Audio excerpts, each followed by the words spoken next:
Hello everyone, welcome back. In this video, we'll start with question number 4. Let's see the question. Show the effect of increase. Increase के लिए हमें plus दिखाना है. Decrease के लिए minus दिखाना है. And no change के लिए ज़ीरो दिखाना है. On the assets of the following transactions. मतलब कि अभी आप सारा assets देखो. Assets में जो भी ट्रांजैक्शंस दिए हुए उसमें आप एसेट्स देखना, ठीक है.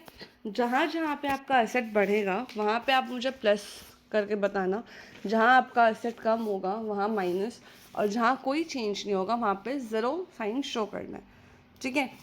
Purchase office furniture payment to be made in next month. अब देखो, आपने जब ऑफिस का फर्नीचर ख़रीदा तो फर्नीचर तो आपके लिए एसेट है, एसेट तो बढ़ गया. पेमेंट आपका नेक्स्ट मंथ होना है, मतलब कैश तो कम हुआ नहीं है, ठीक है. लाइबिलिटी ही बढ़ा है. हमें किसका इफेक्ट दिखाना है? सिर्फ एसेट का इफेक्ट दिखाना है, ठीक है. अब जब आपने फर्नीचर ख़रीदा तो आपका एसेट क्या हुआ होगा? इंक्रीज हुआ होगा, ठीक है. तो पहला काम दिखा दिया plus. Second, collected cash for repair services. आपने कैश कलेक्ट किया है क्योंकि आपने रिपेयर का कोई सर्विस दिया, ठीक है. नाउ आपने जब कैश कलेक्ट किया तो आपके पास कैश जो कि एसेट है बढ़ा होगा ऑफ कोर्स, तो उसे हम कर देंगे प्लस. क्लियर है. Next, goods sold on credit. आपने सामान बेचा, आपका स्टॉक तो कम हो गया लेकिन क्रेडिट पे बेचा, आपके पास कोई पैसे आए ही नहीं है अभी तक, ठीक है. तो जब आपने सामान बेचा क्रेडिट में तो आपका स्टॉक तो कम हो गया पर माइनस हो गया जो कि एसेट है, और आपके पास कोई पैसे भी नहीं आए. तो ओवरऑल मैं कह सकती हूँ कि जो आपका एसेट है वो तो कम हुआ है ना, तो सी पार्ट में हो जाएगा माइनस. क्लियर है. Fourth, withdrawal of cash by owner for personal use. आपने कैश विड्रॉ किया है बुक से अपने पर्सनल यूज़ के लिए. नाउ कैश जो कि एसेट है आपका कम हो रहा है, कमी ना हो रहा है. क्यों? आपने कैश निकाला है ना बिजनेस से, तो आपका एसेट क्या हो रहा है? टी में कम, ठीक है. ई, hired an employ as sales manager of the north wing. अब आपने एम्प्लॉय को हायर किया कोई भी विंग के लिए, आपका एसेट का कुछ इफेक्ट हो रहा है क्या? एसेट में कुछ इफेक्ट हुआ? आपने एम्प्लॉय हायर किया, एम्प्लॉय बढ़े, एम्प्लॉय आपके लिए एसेट, ठीक है, मॉनेटरी एसेट नहीं है लेकिन हाँ ह्यूमन एसेट है ना, ह्यूमन रिसोर्स है आपका. बट उसे हम अकाउंटिंग टर्म्स पे रिकॉर्ड नहीं करते. क्यों? आपको आपके एम्प्लॉयज़ का मॉनेटरी वैल्यू नहीं पता है. आप एक चीज़ हमेशा ध्यान रखना, आप खाली वही ट्रांजैक्शंस रिकॉर्ड करोगे जिनका मॉनेटरी वैल्यू आप रिकॉर्ड कर सकते हो, ठीक है. वो कोई ट्रांजैक्शन रिकॉर्ड नहीं होगा जिसका मनी वर्थ आपने पेमेंट नहीं किया या कुछ. फॉर एग्जांपल, अंबानी ने मेरे ब्रांड को प्रमोट किया, ठीक है, ना मुझसे कोई चार्ज लिया ना मैंने कोई पैसे दिया. बस अंबानी ने क्या कहा कि जैसे एक याद है आपको क्रिकेट का एक एड में आया था, नहीं क्रिकेट नहीं आएगा, फुटबॉल में आया था कि कोई फुटबॉल प्लेयर ने कोल्ड ड्रिंक साइड कर दिया था तो वो कोल्ड ड्रिंक का सेल्स बहुत ड्रॉप हो गया था. ऐसा कुछ आया था रिसेंट, ठीक है. तो वैसे होता है. अब उसने इंटेंशनली तो किया नहीं है, इंटेंशनली मतलब इन द सेंस कि कंपनी को प्रमोशन के लिए डिमोशन के लिए तो उसने ऐसा कुछ किया नहीं है सच, है ना. लेकिन कंपनी को तो नुकसान हुआ है, कंपनी को तो फ़ायदा होगा ही होगा. वो सब चीज़ सिंस कंपनी ने उसके लिए कोई पैसे नहीं दिए या कोई मॉनेटरी ट्रांजैक्शन एक्चुअल में नहीं हुआ, उसे हम रिकॉर्ड नहीं करते, ठीक है. समझ आए तो ठीक है, नहीं समझ आए तो दिमाग मत लगाओ. इतना बस समझो कि एम्प्लॉयज़ अगर आपके बिजनेस में आ रहे हैं आप उसे रिकॉर्ड नहीं करोगे. अगर आपने उन्हें खर्चा, उन्होंने कुछ काम किया आपके लिए और उसके अगेंस्ट में आपको कुछ पेमेंट करना बनता है तब आप रिकॉर्ड करोगे. इसीलिए अभी जो ये गुड्स रिटर्न हुआ है इसे हम कुछ भी नहीं करेंगे, मतलब ज़ीरो. ज़ीरो क्यों? क्योंकि कोई इफेक्ट नहीं हुआ है. कुछ ज़्यादा ही बड़ा ज़ीरो बन रहा है, अच्छे से बना देते हैं, ठीक है. एफ तो हो गया, नहीं एफ करना है. Return goods worth 50,000. आपने गुड्स रिटर्न किया है 50,000 का. आपका एसेट क्या हुआ? बड़ा होगा कि कम हुआ होगा? आप बताओ. स्टॉक आपने वापस किया, जिससे भी आपने परचेज किया था उससे आपका स्टॉक हो जाएगा कम. स्टॉक आपका एसेट है इसीलिए हम यहाँ पे दिखाएंगे माइनस करके, ठीक है. One of a debtor agreed to pay his dues to mister C who is the creditor of the company with the same amount being due to him.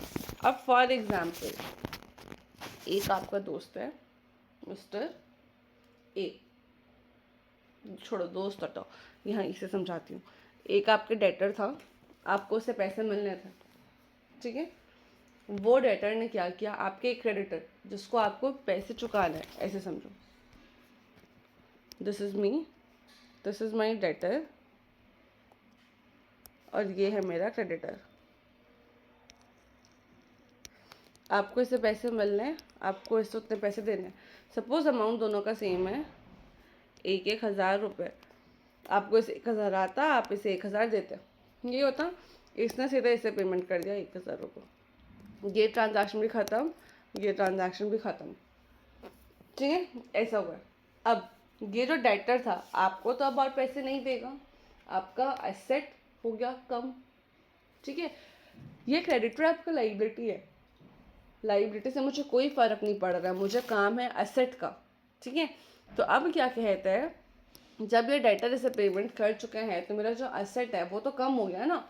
तो इसलिए हम यहाँ पे क्या करेंगे, जी में हम दिखा देंगे अपना एसेट कम करते हुए, क्लियर है। नेक्स्ट, entered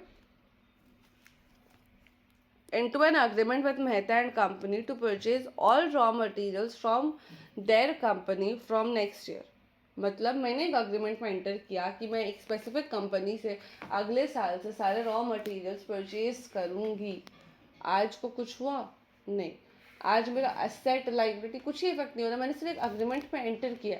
जब कुछ होगा तब ना मैं उसे दिखाऊंगी, आज तो मैंने कुछ किया ही नहीं है। आज कोई ना एसेट में इफेक्ट है ना लाइबिलिटी में, खैर एसेट में कुछ इफेक्ट नहीं है, ठीक है। तो इस वजह से यहाँ पे हम क्या दिखा देंगे, नो इफेक्ट, ठीक है। आंसर मैच कर लेते एक बार।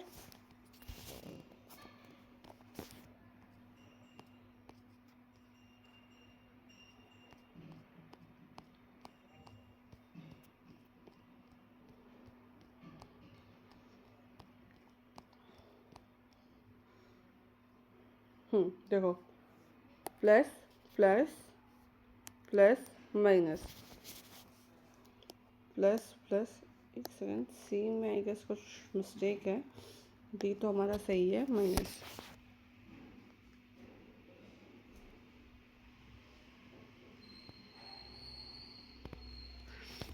Zero minus minus zero, zero minus minus zero, ठीक है। एक बार सी पर से पढ़ते हैं।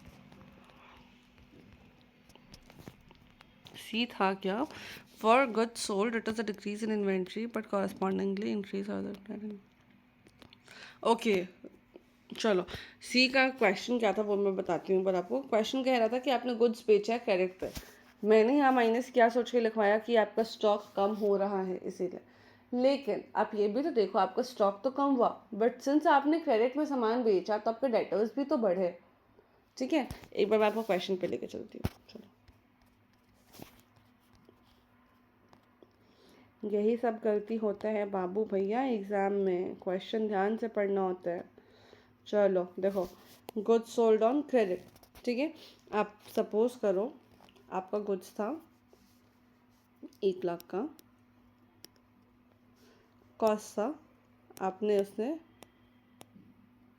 प्रॉफिट लिया 25,000 और आपने सेल कर दिया 1,25,000 रुपये में, ठीक है।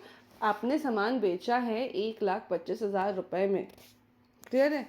नाउ आपका सेल हुआ, जब आप सामान बेच रहे हो तो आपका जो स्टॉक 1 लाख से कम हो रहा है, लेकिन आपका ये जो सेल्स का अमाउंट का डेटर बन रहा है ये तो आपका प्लस होगा ना। क्यों, आपने सामान बेचा, आपका कॉस्ट, मतलब कॉस्ट कहती हूँ, आपका स्टॉक कम हुआ, आपने माइनस दिखा दिया। यही लॉजिक से मैंने वहाँ पे सिर्फ माइनस दिखा दिया था, लेकिन कॉरस्पॉन्डिंगली आपका डेटर भी तो बढ़ रहा है। क्यों, आपने क्रेडिट पे सामान बेचा है ना बाबा, तो आपका डेटर 1,25 से बढ़ेगा। आपका स्टॉक कम हुआ 1 लाख से, मतलब असेट कम हो रहा है 1 लाख से, आपका असेट बढ़ रहा है 1,25 से। मतलब नेट में मैं कह सकती हूँ कि मेरा असेट 25,000 से इंक्रीज कर रहा है, क्लियर है। उसीलिए यहाँ पे इन्होंने दिखाया प्लस 25,000। जो मैंने आंसर किया था, मैंने सिर्फ एक पार्ट करके आंसर किया था जो कि गलत है। मुझे दोनों ही तरफ देखना था कि क्रेडिट में बेच रहे हैं हम तो मेरा डेटर्स भी तो बढ़ेगा, ठीक है। समझ आया क्या मिस्टेक था? क्लियर है? ये क्वेश्चन ख़त्म हो गया। आपको कोई भी डाउट हो आप do comment in the comment section, do subscribe the channel also. And हाँ, कोई अगर आपको कुछ भी मैसेज करना है, कुछ भी इन्फॉर्मेशन लेना है, आप मुझे मेल कर सकते हो। मेल आईडी है मेरा gurukulam1212@gmail.com। कोई भी आपको डाउट रहे आप वहाँ पे मैसेज करो फ्रीली, कोई दिक्कत नहीं है। ये क्वेश्चन तो कंप्लीट हो गया। नेक्स्ट क्वेश्चन के लिए मिलते हैं नेक्स्ट वीडियो में, तब तक के लिए बाय।